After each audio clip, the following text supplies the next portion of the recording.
Tara guys, tikman po natin ang ating banana sa Back Ranch. Ayan po ang ating mga sangkap: saging, harina, breadcrumbs, butter, at keso. Ngayon po ay ilalaga na po natin ang saging at pagkatapos po ito ay ating isa-isang babalatan. Ilagay lang po natin sa malaking lalagyan upang di tayo mahirapan mamaya. At pagkatapos po, unti-unti na po natin itong durugin. Durugin lang po natin itong maigi upang maging smooth pag kinain na natin pagluto na. Pag nadurog na po natin ang saging, ilagay na rin po natin ang butter. Durugin lang po nating mabuti ang butter at nang humalo po sa saging. Lagyan po natin ng konting asukal, gatas at harina at halu-haluin po natin itong muli hanggang sa ito ay kumapit na sa saging at haluin po natin ang haluin hanggang sa magmix po lahat ng nilagay natin. Ngayon po ay papalamanan na po natin ito ng keso. Kami po ay may ginamit na panukat upang pare-pareho po ang laki nito. Ngayon po ay magbabati na po tayo ng itlog at pagkatapos po ihanda na rin po natin ang breadcrumbs. Isawsaw muna po natin sa itlog at idiretso sa breadcrumbs. Siguraduhin lang po natin na makocoat lahat upang maganda po itong tingnan at masarap kainin. Ulit-ulitin lang po natin lahat hanggang sa maubos. At pagkatapos po mag-init na po tayo ng mantika at pag mainit na po ihulog na natin isa-isa ang ating mga ginawa. Baliktarin po natin para maluto naman ang kabilang side. At pag po ay golden brown na, ahunin na po natin itong isa-isa.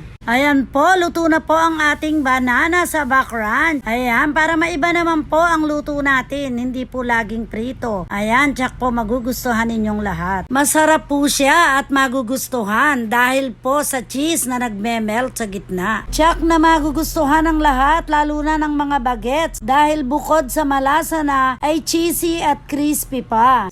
Tara guys, tikman po natin ang ating banana sa Back Ranch.